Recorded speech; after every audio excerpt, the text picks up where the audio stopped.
Welcome to another video. ये है black clover continuation. तो अब तक ब्लैक क्लोवर की कहानी में आस्था और कुछ और मैजिक नाइट्स एक डंजन की खोज में निकलते हैं, जो डंजन डायमंड किंगडम की बाउंड्री के पास है, जहाँ डायमंड किंगडम वाले दुश्मन है क्लोवर किंगडम के।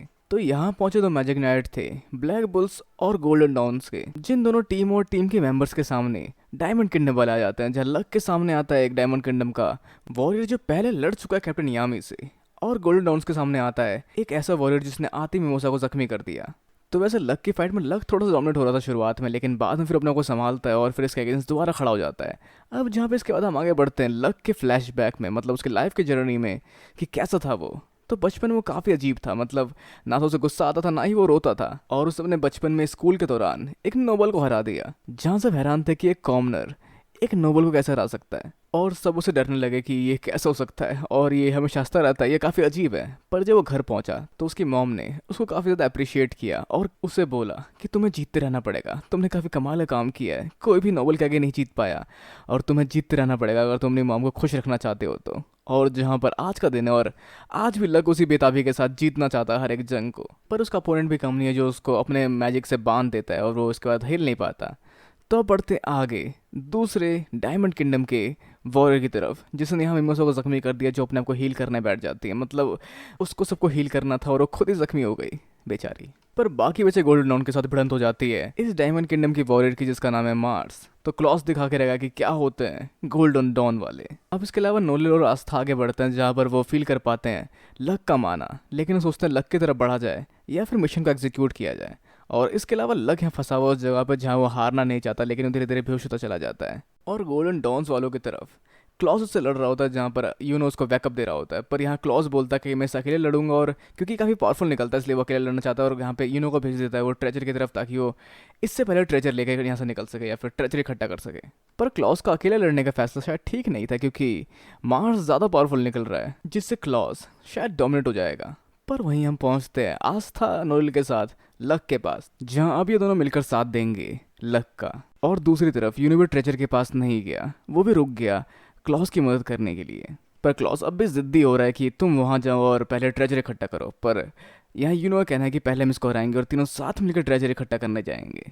अब इसके अलावा आस्था भी काफ़ी बड़ी मुसीबत साबित हो रहा है और काफ़ी बड़ी हेल्प साबित हो रहा है लक के लिए। पर लक के दिमाग में अब भी यही चल रहा है कि मुझे ये सब अकेले करना पड़ेगा, वरना मेरी मॉम मुझे एक्सेप्ट नहीं करेगी, मुझे जीतना ही होगा। जहाँ इस लड़ाई में थोड़ी मदद करने आ जाता है उसका आस्था भी, मतलब लक को लग रहा है वो अकेला रह जाएगा बिना अपनी मॉम के। पर वो धीरे धीरे रियलाइज़ कर पाता है कि उसके पास इसकी मॉम के अलावा भी बहुत सारे लोग और आ चुके हैं जो उसके दोस्त हैं। वैसे उसकी मॉम मर चुकी है, जिसके मरने के बाद भी वो स्माइल कर रहा था, मतलब उसके एक्सप्रेशन बिल्कुल चेंज नहीं हुए थे उस समय भी, भले ही वो अंदर से उदास था लेकिन चेहरे से वो स्माइल कर रहा था। और फाइनली आस्था को लड़ता देखकर वो समझ पाता है कि उसके पास दोस्त हैं जिनके भरोसे वो लड़ाई कर सकता है, जिनके भरोसे वो रह सकता है। अगर वो हारेगा तो वही है जो उसकी मदद करेंगे। तो इसको देखते हुए ये शख्स भी अपनी शक्तियों का पूरा इस्तेमाल करता है और चारों तरफ से अपने धुंध से, मतलब अपने धुएं वाले मैजिक से इन्हें घेर लेता है। और इसके अलावा यहाँ यूनो भी सीरियस हो चुका है, जिसने इस्तेमाल किया अपने मैजिक का सही से, और यहाँ पर उसने क्रिएट किया स्विफ्ट वाइट हॉक और विंड ब्लेड शावर का, जहाँ एक कॉम्बो अटैक है जहाँ पे ब्लेड्स और ये चिड़िया दोनों मिलकर वार करेगी मार्स के ऊपर। और वैसे क्लॉज को अब तक यूनो के इमेंसिव पावर के बारे में बिल्कुल नहीं पता था, और उसके दो स्पेल को साथ में एक्टिव होता देखकर वो काफ़ी हैरान हो जाता है। अब इसके अलावा यहाँ आस्था भी काफ़ी बेहतर तरीके से धुएं को काट रहा है, लेकिन धुएं को काटते हुए आगे नहीं बढ़ सकता और इस सब को कोई फ़ायदा नहीं होने वाला जो भी आस्था कर रहा है। तो वैसे लक इस सब के अलावा यहाँ माना फील कर सकता है उस शख्स का और बता सकता है कि वो किस तरफ होगा, और वो अपने इस पॉल्यूशन मतलब धुएं में काफ़ी आसानी से यहाँ गुजर सकता है, मतलब काफ़ी तेज़ी से यहाँ जा सकता है, जिस वजह से उसको ढूंढना थोड़ा मुश्किल हो सकता है। और वो माना सेंस कर सकता है, जिसकी वजह से अगर ये लोग उसकी तरफ बढ़ेंगे तो उसे पता चल जाएगा। पर यहाँ लक इसके बाद अपने कई सारे वारों का इस्तेमाल करना शुरू कर देता है इसके अगेंस्ट, जिससे ये बच रहा होता है। यहाँ अपने धुएं में तैरते तैरते इसके मुंह से निकलता है फुटका जुबां के सिर, मतलब खून था ये, जो आस्था की तलवार के वार से इसके मुंह से निकल जाता है। मतलब जहाँ पे ये माना फील कर सकता है たくさんの魔導士と戦ってきた僕との経験のえ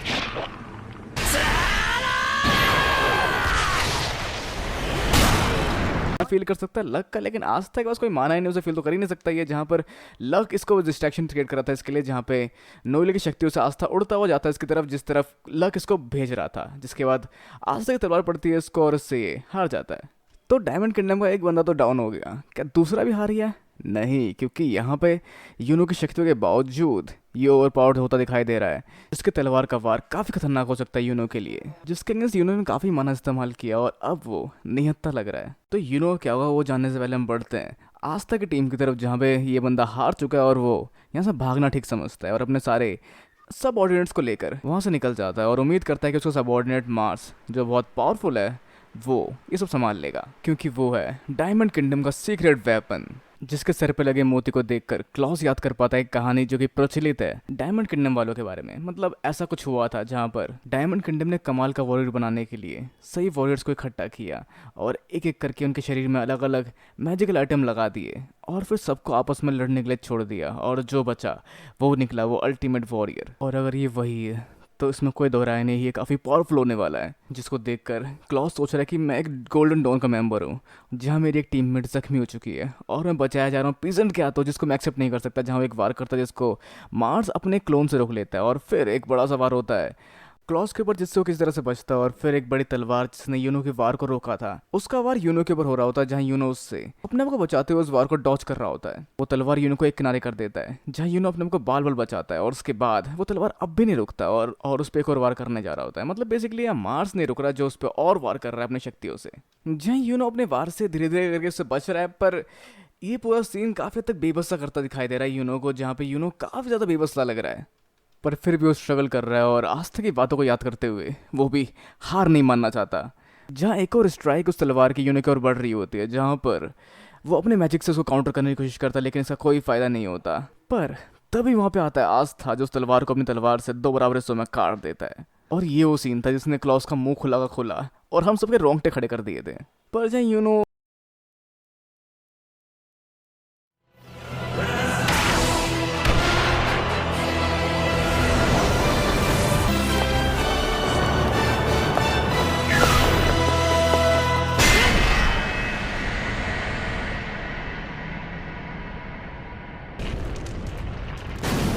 पर जहाँ यूनो शायद बच जाता, मतलब वो एक कमाल का वार करने वाला था इसके ऊपर जहाँ बीच में आ गया था।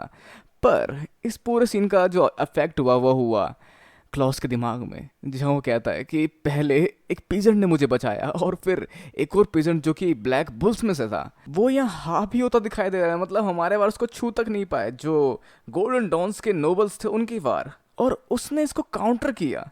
मतलब क्लॉस की फटी पड़ी है दिमाग की भी। मतलब ये पूरा सीन गूज़बम्प दे देता है ब्लैक बुल्स और आस्था को लेकर और बाकी लोगों का नजरिया उनके ऊपर लेकर, जहाँ पे बाद में आता है लक, जहाँ पर वो मार्स के क्लोन को मार देता है काफ़ी आसानी से, जो उसके लिए बच्चों का खेल था।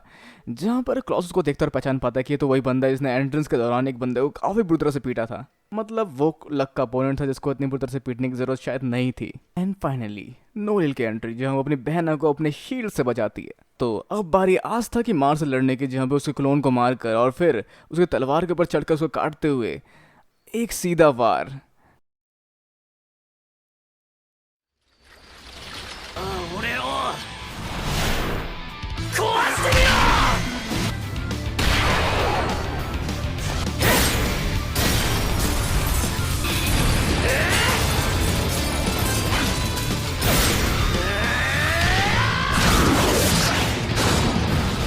पर मार्स अभी हारा नहीं, जो आगे दोबारा बढ़ता है अपने हाथों में अपनी शक्तियां लेकर आस्था की तलवार को पकड़ने के लिए। लेकिन आस्था की तलवार का वार ज़्यादा भारी होता है उसके ऊपर, क्योंकि इट्स एंटी मैजिक बिच, जहाँ पे उसके वार से दोबारा वो पीछे की तरफ गिरता है। और जो सबका कहना यही होता है कि वो पावरफुल है।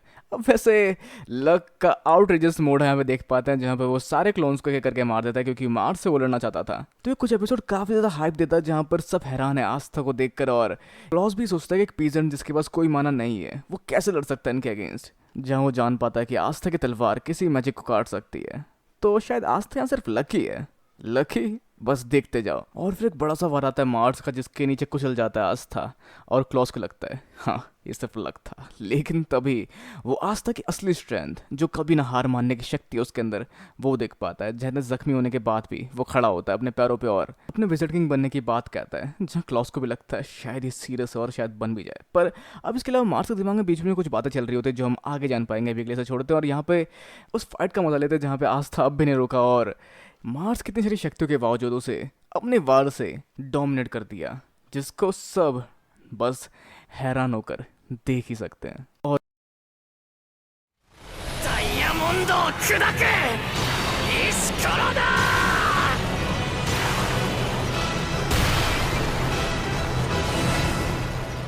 और आस्था का बचपन देख पाते हैं हम यूनो की आंखों में, जो कि उसकी कभी ना हार मानने के बाद वाली जीत होती थी, जहां उसकी जीत की हुंकार हम देख।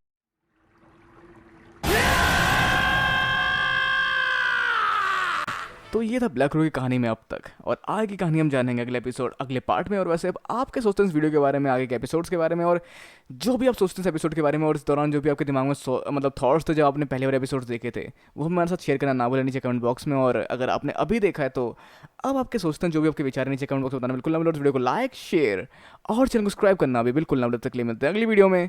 Sayonara and have a nice day. ダイヤモンドを砕く石からだ